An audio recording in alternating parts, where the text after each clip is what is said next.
यहाँ पर क्योंकि हम हमेशा इस समय पे मनी गुरु अपना शो चलाते हैं जिसमें आप अपनी फाइनेंशियल प्लानिंग को लेकर अपना पोर्टफोलियो सेट करते हैं, लेकिन जिन लोगों ने भी इन तमाम स्कीम्स के तहत प्लानिंग की होगी डेफिनेटली उनके लिए अब कुछ अपना पोर्टफोलियो बदलने की जरूरत है। मन में कई ऐसे सवाल उठ खड़े होंगे कि आखिरकार किस तरीके से अपना प्लानिंग आगे बढ़ाए। लगातार हम आपको टोल फ्री नंबर भी फ्लैश करें अपनी राय देने के लिए। हमारे साथ ऐसे ही दर्शक विनोद कुमार जी जुड़ गए हैं। विनोद जी, आपका बहुत स्वागत है मनी गुरु में।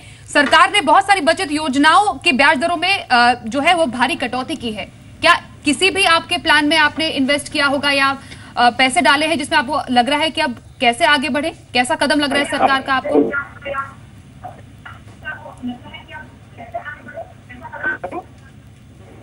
Vinod ji, TV volume please come कीजिए और बताइए अपनी राय। हेलो जी विनोद जी, बताइए।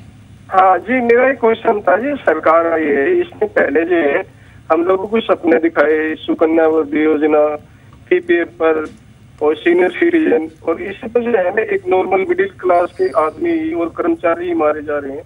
उन लोगों को तो पेमेंट मिलता है ना कि वो म्यूचुअल फंड में डाल दें या कहीं बड़े बड़े प्रोजेक्ट में डाल दें या जमीन में पैसे डाल दें, प्लॉट वगैरह में। तो ये सरकार ऐसा क्यों कर रही है? अभी नई सरकार ने पहले सपने दिखाए, अब ऐसा क्यों कर रही है?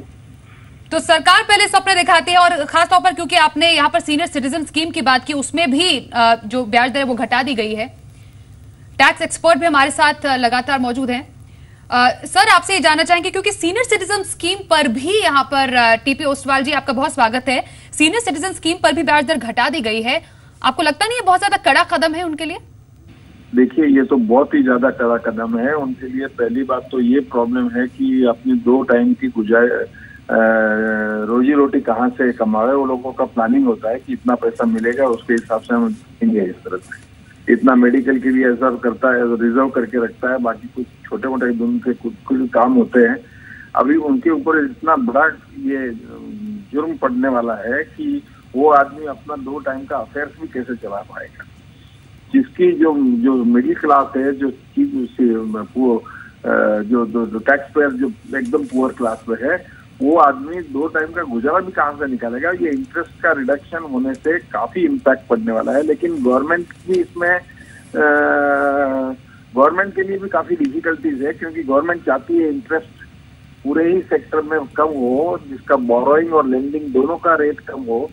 तो फिर ये स्टेप तो लेना गवर्नमेंट के लिए जरूरी भी था, और मेरे हिसाब से इकोनॉमी के हिसाब से स्टेप लेना जरूरी था। लेकिन एक कुछ सनसेट क्लॉज डाल देना चाहिए था। आज तक का जो डिपॉजिट किया हुआ है उस पर रेट पूरा वही रहेगा, लेकिन नया डिपॉजिट पे नहीं मिलेगा ऐसे।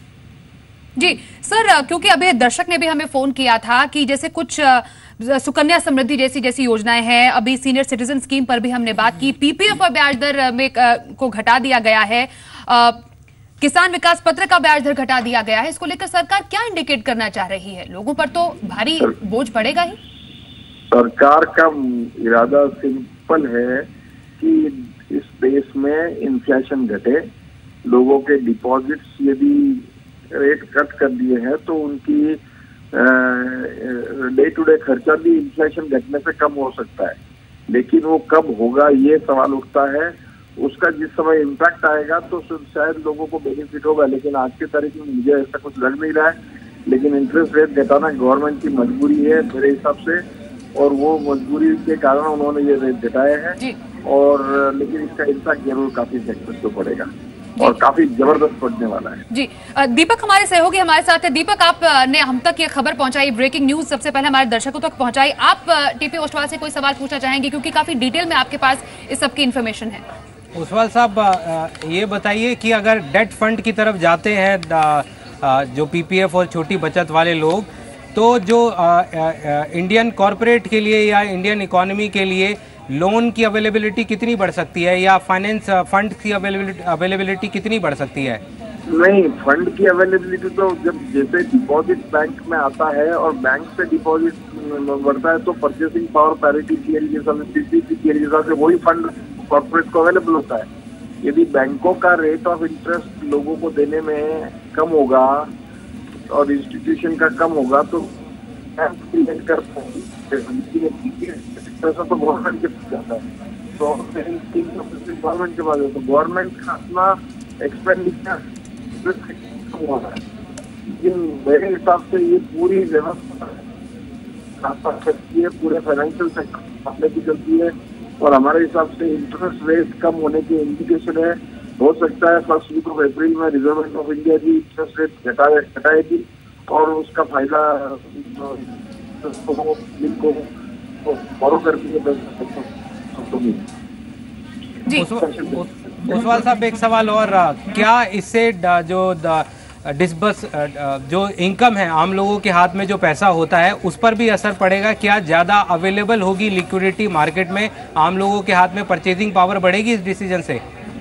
नहीं, परचेसिंग पावर तो घटेगा ना, क्योंकि उनका ब्याज कम होगा तो परचेसिंग पावर घट गया उनके हाथ में से।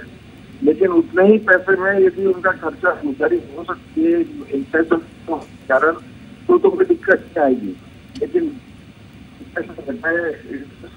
कमाई घट गई तो उसके कारण इम्पैक्ट जरूर आएगा। जी बहुत शुक्रिया टीपी ओसवाल जी हमारे साथ बातचीत करने के लिए मनी गुरु के स्पेशल शो में।